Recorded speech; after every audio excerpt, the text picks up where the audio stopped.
오늘은 아까도 말씀드린 것처럼 추석 주일 예배로 드립니다. 이 설날과 추석, 이 두 명절은 우리 민족의 최대의 잔치이기도 합니다.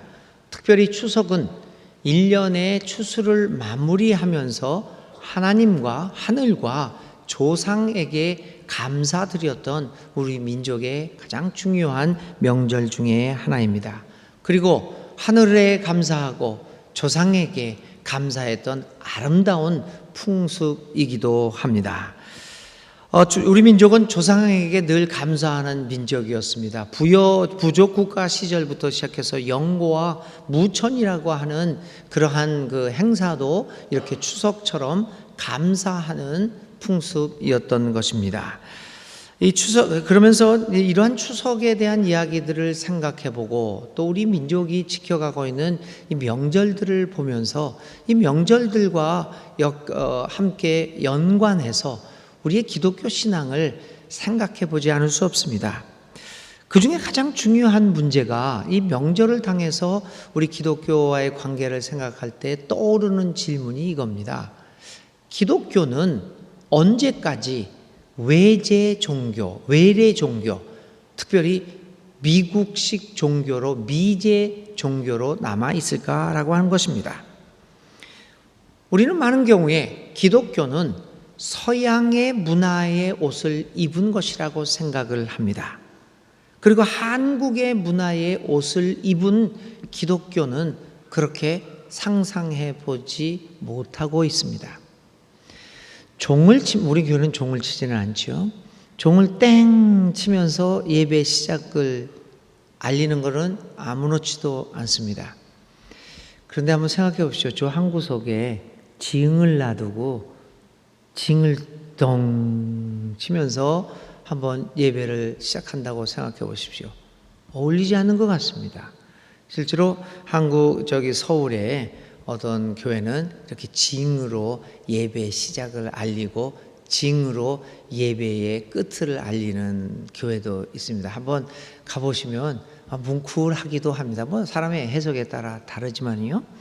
이처럼 우리들에게 기독교는 서양의 옷을 입은 기독교지 한국의 문화를 입으면 뭔가 어색해 보이는 것처럼 생각을 합니다. 그런데 언제까지 우리 한국 사람들에게 기독교는 이처럼 외제 종교로 남아 있어야 할까? 현재 한국 내 기독교인의 비율은 인구의 약 20%, 가톨릭까지 전부 다 이렇게 총망라하면 25%를 넘어서고 있습니다. 이 땅 어디를 가나 방방곡곡에 십자가가 세워지지 않은 곳이 없을 정도입니다. 최근의 종교 인구 조사에 의하면 우리 기독교가 불교 인구를 앞질러서 대한민국에서 제1의 종교가 되었습니다. 그만큼 기독교는 한국에 깊은 뿌리를 내렸고 많은 사람들에게 알려진 종교입니다. 그럼에도 불구하고 오늘날 한국의 전통 문화와 연관하여서는 아직도 기독교는 외래 종교로 남아있는 것 같은 인상을 받습니다. 우리가 이런 질문을 하지 않을 수 없는 이유는 분명합니다. 그것은 탐스러운 8월의 보름달이 떠오르고 정다운 고향을 찾아가는 한가히 추석 명절이 다가오면 깊은 고민을 하는 기독교 가정이 의외로 많다는 것입니다. 여러분은 그런 것들을 걱정 안 할지도 모르겠지만 많은 가정들이 이 며느리들이나 또 사위들도 마찬가지지만 걱정을 하고 있습니다. 그것은 고향에 찾아가서 조상의 묘를 찾아 절을 하거나 혹은 차례나 제사를 드리는 것은 아닐까 하는 문제로 오늘도 고민하는 사람들이 많다는 이유에서입니다. 그리고 실질적으로 서로의 만남과 화해를 목적으로 하는 추석의 분위기가 이 문제 때문에 파괴되고 단란했던 가정들이 소란스러워지는 경험을 우리 모두는 갖고 있기 때문입니다.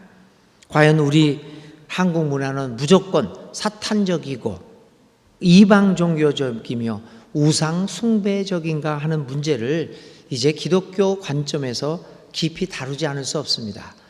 그런데 사실 이런 부분에서 연구된 것이 많아요. 신학자들이 많이 연구했고 또 문화 속에서 어떻게 종교가 피어나는가라고 하는 그 문제, 그 논문들이나 책들 상당히 연구가 이미 많이 진척이 되어 있지만 사실은 이 목회 현장, 교회 현장까지는 내려오지 않고 있죠. 그래서 일반 교인들에게 소개가 되지도 않고 있습니다. 하여간 이 추석과 설날들 등 우리 문화의 중요성이 점점 고조되고 있는 우리 현 시점에 와서 한국 문화와 기독교의 관계를 조금 더 진지하게 다루어야 할 것은 앞으로의 우리들의 과제이기도 합니다. 이런 이제 차치하고요. 저는 오늘 추석을 맞이하여 신명기에 나타난 이스라엘 사람들의 추수감사절의 모습을 통해서 들려오는 하나님의 음성, 특별히 한국 문화와 갖게 되는 우리 기독교의 관계에 대해서 한번 생각해 보려고 합니다. 오늘 우리가 읽은 본문의 말씀은 굉장히 유명한 말씀입니다. 신명기 26장 5절부터 11절은 일명 고백찬미라고 불리우는 유대 사람들의 오래된 신앙 고백문입니다. 마찬가지 이게 사도신경을 우리가 외우지 않습니까? 이게 우리의 신앙 고백문이죠.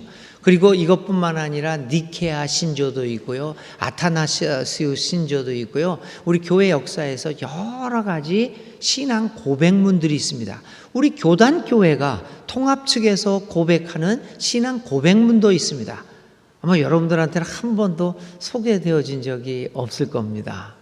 적어도 3개의 우리 통합적 장로교가 고백하는 신앙 고백문이 있습니다. 이제 앞으로 제가 여러분들한테 조금 소개도 하고 그러겠습니다. 120주년, 110주년에는 못했지만 120주년을 맞이할 때는 우리 순천중앙교회 고유의 신앙 고백문도 만들어 볼 필요가 있지 않겠는가 이런 생각도 합니다. 하여튼 이런 여러 신앙 고백문이 있는데 이스라엘 사람들도 그 민족사에서 여러 가지 신앙 고백문이 있었습니다. 오늘 읽은 이 26장 5절부터 11절이 바로 그 신앙 고백문이 들어있는 구절입니다. 그런데 가장 오래된 신앙 고백문입니다. 이스라엘 사람들도 여러 신앙 고백문이 있었죠. 그 중에서도 이 고백문이 제일 오래된, 지금까지 밝혀진 바에 의하면 이 고백문을 통해서 오늘 하나님의 음성을 들어보려고 합니다. 이 고백 찬미는 이스라엘 사람들의 하나님에 대한 감사와 자신들의 조상에 대한 뿌리 의식과 그리고 순례자의 삶의 의식이 담긴 아주 소중한 고백문입니다. 우리는 이 고백을 통하여 우리 민족 역사에서 나타났던 하나님의 은혜와 또 우리 조상들을 통하여 우리에게 베풀어 주셨던 하나님의 은혜를 생각해 보고자 합니다. 먼저 우리는 이들이 이 신앙 고백문을 통하여 이렇게 고백하고 있음에 주목합니다. 이렇게 고백합니다. 주님이 내게 주신 땅의 첫 열매를 내가 여기에 가져왔습니다. 라고 하는 고백으로 오늘 이 신앙 고백을 시작하고 있습니다. 그들은 하나님 앞에 감사의 표현을 들으면서 다른 것이 아닌 그 가나안 땅의 소산물로 했다는 겁니다. 참 놀랍습니다. 그들은 이방 종교가 성행했던 가나안 땅에 들어왔습니다. 그들은 하나님이 주신 이 이방 종교로 물들어 있던 이 가나안 땅을 더럽다 하지 않고 그 땅의 소산물로 하나님께 예배와 감사의 표현을 했다는 것입니다. 땅의 소산물은 무엇입니까? 문화라고 말씀드릴 수 있습니다. 우리는 땅 위에서 살아가면서 어쩔 수 없이 땅의 소산물의 영향을 받고 살아가고 있습니다. 신토불이 아니겠습니까? 몸과 땅이 떨어질 수 없고 몸과 땅이 다를 수 없다는 뜻이 아니겠습니까? 신토불입니다. 우리는 모두 문화의 아들, 딸로서 살아가고 있습니다. 그래서 이스라엘 사람들은 하나님에게 제사를 드릴 때 저 거룩한 산이라고 하는 시온산으로부터 예물을 가져오지 않았습니다. 그들은 우상 숭배로 물들어져 있다라고 하는 가나안 땅에서 농사지은 그 땅의 문화의 유산을 통하여 하나님이 그들에게 주신 땅의 소산물로 제사를 드렸음을 우리는 이 고백을 통하여 알 수 있습니다. 한국의 기독교가 전래되면서 기독교는 한국의 전통적인 문화와 격렬한 싸움을 벌입니다. 그것은 한국에 들어왔던 선교사들이 대다수가 근본주의자들이었기 때문이었죠. 그래서 이들은 한국의 문화를 보면서 경멸의 태도를 가지기도 했습니다. 그리고 우리의 문화를 왜 그런가라고 하는 문화를 이해하기에 앞서서 우상숭배로 낙인을 찍는 우를 범하기도 했죠. 이것들은 우리들의 판단이 아니라 미국 선교학에서 그 자기들의 선교사를 공부하면서 미국 교회가 내렸던 결론 중에 하나입니다.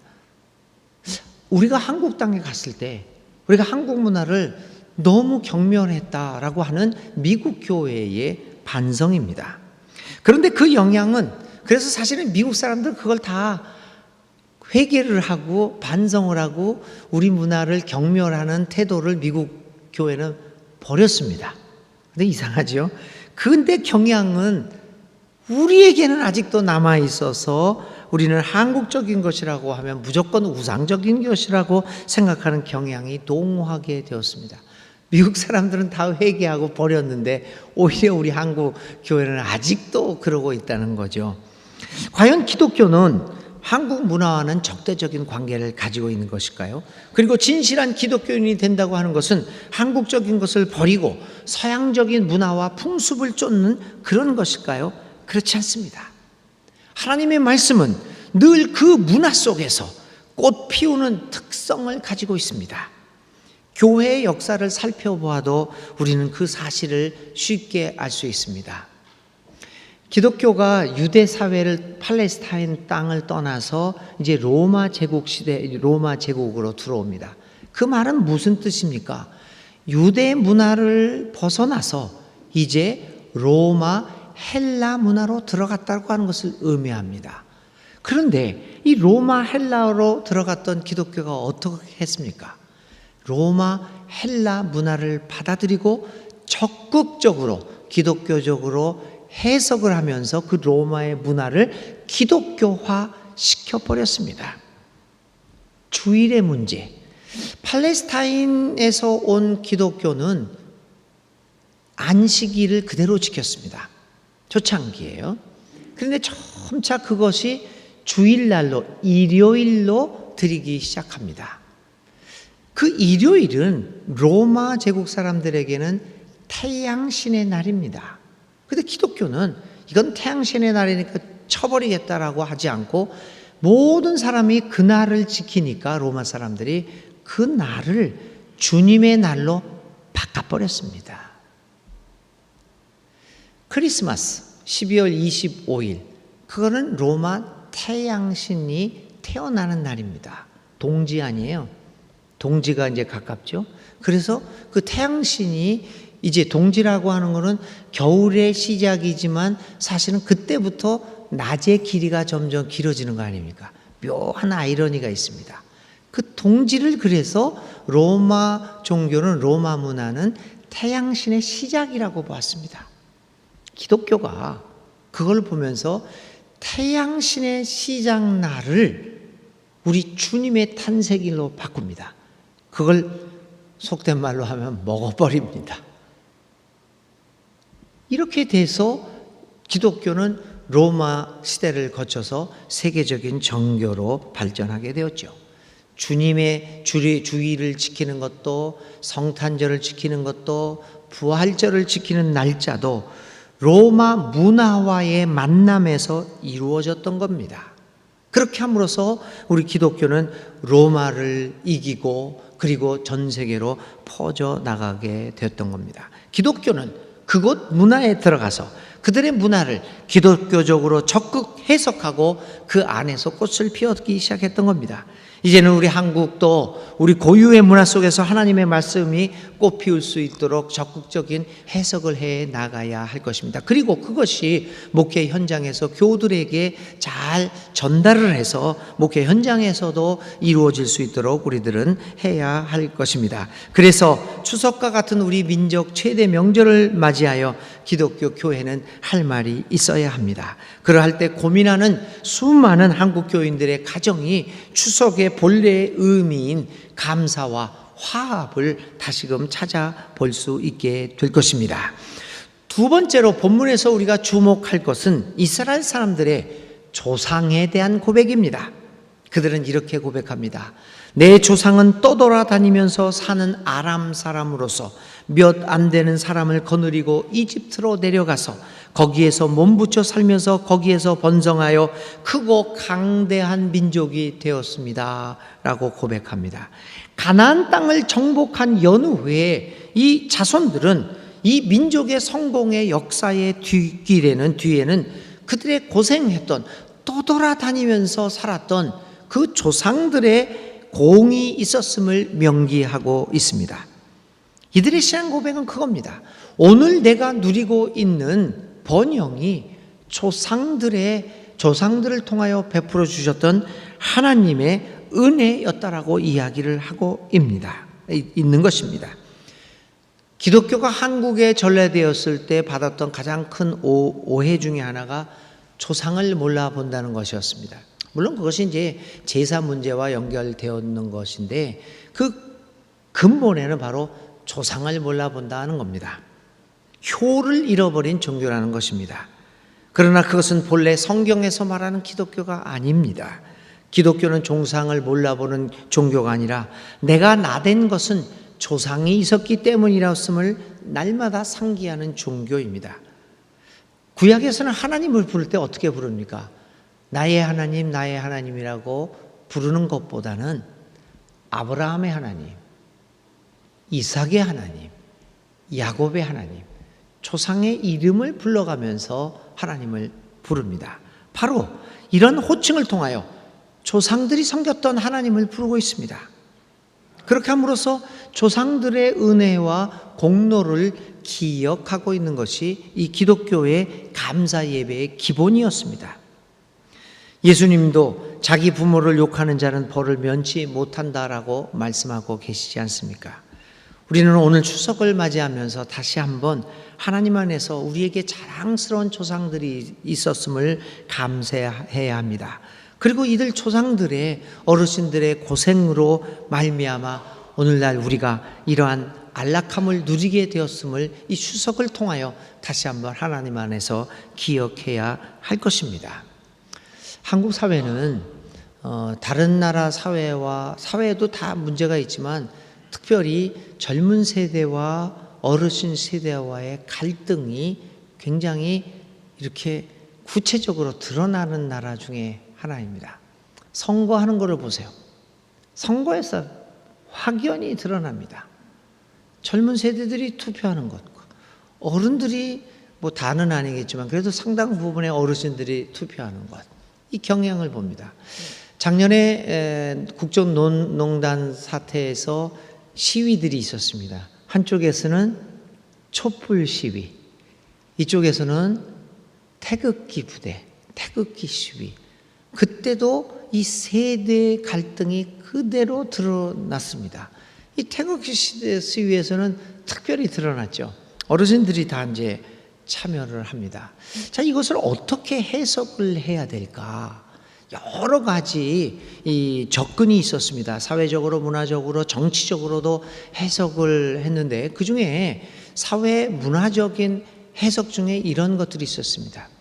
왜 태극기 부대의 어르신들이 그렇게 적극적으로 참여했을까? 거기 뭐 돈도 받았다 그런 해석이 아니라 사회 문화적인 해석에서는요, 이 많은 어르신들이 이 태극기 시위를 통해서 자기가 느꼈던 그 소외감을 폭발적으로 표현했다는 해석이 많습니다. 왜냐하면 우리 어르신들은요, 일제시대를 겪으면서 가진 고생을 했습니다. 그 다음에 6.25를 통해서 가진 고생을 했습니다. 또 독재 시대를 거치며 다 경제의 그 보릿고개 시대 지냈죠. 뭐 말도 못하는 고생을 하면서 이 시기에 이르는 겁니다. 그런데 그분들의 이러한 고생들이 있어서 오늘 이렇게 우리가 사회가 되었는데, 이분들의 생각, 어르신들의 생각은 젊은 사람들이 전혀 이해하지 못하고 있다는 거죠. 자기가 현재 누리고 있는 것만 자기들을 완전히 소외시키고 있다고 생각합니다. 그런데 마침 태극기 시위 같은 것들이 있습니다. 그래서 정말 그분들이 여러분 그냥 가만히 앉아서 이러는 게 아니라 적극적으로 참여해서 뭐 태극기도 얼마나 힘차게 흔드시는지요. 가스통도 들고 나오시고. 왜 그렇습니까? 소외되었음을 이 기회를 통해서 폭발적으로 표현했다는 이 사회 문화적인 해석도 있습니다. 뭐 반드시 그것이 올바르다 얘기할 수는 없겠지만 나름대로 귀를 기울여 보아야 할 사항들입니다. 우리 사회의 화합을 위해서 말입니다. 그런데 오늘 추석은 바로 우리 기독교에서 얘기하고 있는 추석 지키는 것은 조상을 기억하는 것입니다. 기독교가 조상을 무시하거나 그에 대한 예절을 소홀히 하는 종교가 되어서는 우리 민족의 역사 속에 깊이 뿌리를 내릴 수도 없을 뿐만 아니라 민족의 화합을 이루어낼 수 없을 것입니다. 그러므로 추석은 그리스도인들이 다시 한번 이미 세상을 떠난 조상들과 그리고 살아계신 부모님들에 대한 감사와 사랑을 확인하는 계절이 되어야 할 것입니다. 마지막으로 우리는 이스라엘 사람들의 신앙 고백에 대한 하나님의 응답에 주목해야 합니다. 하나님이 이렇게 응답하십니다. 레위 사람과 너희 가운데 사는 외국 사람과 함께 주 너희 하나님이 너희와 너희의 집안에 주신 온갖 좋은 것들을 누려라. 추석의 기쁨은 오직 나의 가족만이 아니라 우리 주위에 있는 어려운 이웃들을 생각하며 지키는 것이라고 얘기합니다. 이 말은 한마디로 모든 사람이 화합하면서 서로 특별히 우리보다 못한 사람들을 돌보는 계절로 삼으라고 하는 것입니다. 어저께 우리 교회는 추석 선물 나누기, 사랑 나누기 행사를 했습니다. 이번에는 쌀을 20kg, 30kg 한 푸대를 하는 것이 아니라 사실 이번에 사랑 나누기를 하면서 고민을 했습니다. 어떻게 할까? 이 쌀을 할까? 뭐를 할까? 생각을 하다가 다르게 준비를 했습니다. 그분들의 사정을 생각해서 무엇을 좋아할까 생각을 해가지고 추석 선물 세트를 좋은 걸, 굉장히 큽니다, 여러분. 굉장히 무겁기도 하고요. 그거를 했습니다. 가만히 생각해 보니까요, 높은 사람들은 참 이상하죠, 여러분. 높은 데에 있는 사람들한테는 추석 선물을 세트도 해서 다 줍니다. 그렇죠? 아마 저희 교회에서도 그럴 것 같습니다. 추석 선물을 담임 목사가 부목사보다 더 많이 받을 겁니다. 근데 사실 이게 그래서는 안 되는 거죠. 근데 밑에 있는 사람들은 한 번도 질비에 있는 추석 선물 세트 받아보지 못합니다. 우리의 불우한 이웃들, 우리가 일주일에 한 번씩 음식 날라다 주는 푸드뱅크에서 음식 받아 드시는 분들 누가 추석 선물 세트 갖다 주겠습니까? 쌀은 정부에서 구호금으로 구호미 비슷하게 나와 받았을 겁니다. 저희들 위에 있는 사람들은 맨날 선물 받는데 익숙해 있습니다. 근데 밑에 어렵게 사는 사람은 한 번도 그들을 존중히 여겨서 선물 세트 가져가 본 적이 없습니다. 그래서 우리가 아이디어를 바꿨어요. 선물 세트를 높은 사람들이 받는 선물 세트를 만들어가지고 그거를 드렸더니 여러 가지 반응 중에 뭐라고요? 제가 이런 거 받아도 됩니까? 그렇게 했습니다.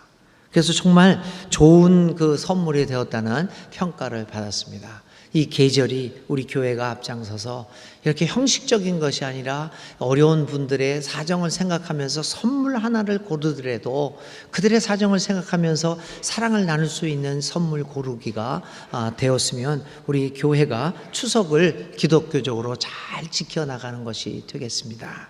여러분, 오늘 이번 추석 여러분 가족들과 화합과 즐거운 기분으로 지내시고 우리들보다 못한 여러분 아파트에 있는 경비원들, 청소하시는 분들, 여러 선물을 받아볼 수 없는 위치에 있는 분들을 한번 생각해 보시면서 이렇게 높은 사람들만 받는 그 선물을 한 번씩 나누어 볼 수 있는 아름다운 추석이 될 수 있었으면 좋겠습니다.